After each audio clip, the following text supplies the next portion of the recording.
Hello friends, today I'm just going to talk about dowry system in India. So let's get started. The dowry system and its aims. I will talk about all these things. If I talk about the introduction of dowry system, the dowry system has assumed an importance all of a sudden during the last 40 years or so. Not a day passes when we do not read in the daily newspaper causes of suicides or bride burning in the various part of the country. The whole thing is so shameful, but it's very much a reality today. Man, in his lust for ill-gotten wealth, has become a beast and has lost all moral scruples. It's difficult to call ourselves civilized if we do not eradicate these system root and branches. The dowry system, past and present. If I talk about where it is started, it is difficult to find out when and how the dowry system originated. Since hoary past, parents have been giving garments, ornaments, and other gifts not only to their daughter but also to the bridegroom and in-laws. And if I talk about past, so they just used to provide gifts for their daughters, and they also groom's family also provide gifts to the daughter's family. All these things were happening, but after some time, gradually these things change. I don't know how these things change, but they just changed. They have to live in a perpetual death all their lives with related miseries and humiliation of the father has more daughters than sons. The entire family is doomed forever. Many girls doing without many girls going without marriages. In many cases, some of the girls have to go without marriage all their lives. Sometimes they are married to the most unworthy husbands because they have no dowry for better husband, and they have to survive there because they don't have so much money. The result is a whole life of miseries, and they have to spend their life in that thing that, and they have to spend their life where they don't want to survive. They just want to educate themselves, but they don't have money. They have money to just give dowry.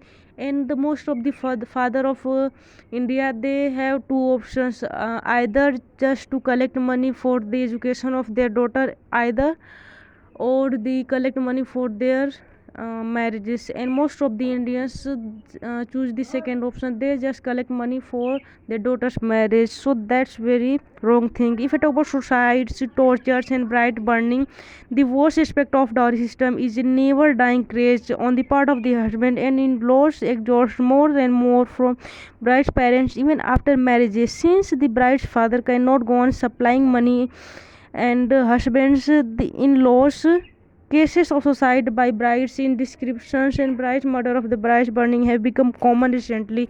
These kind of things are common in our society, and we just need to change. And these things, I will also talk about the solution.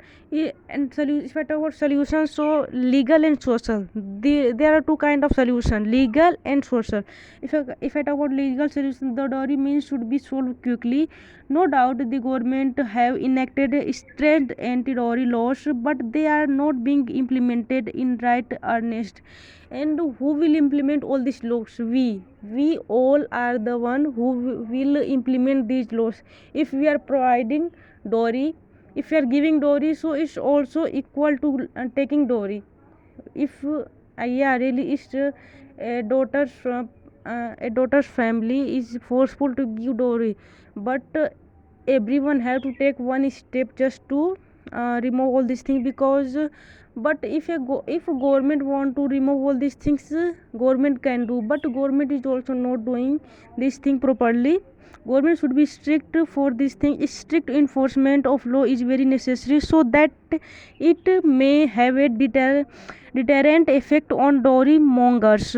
Educating the girls, and it's also very important to educating the girls. If we will educate the girls, if a girl is independent, and girls have power to earn money, girl is self independent, so obviously no one will most of the people will do not ask dowry. If the girl is earning money, so why anyone will ask money? So if you ask to me, really, the solution of these things, girl have to be self independent.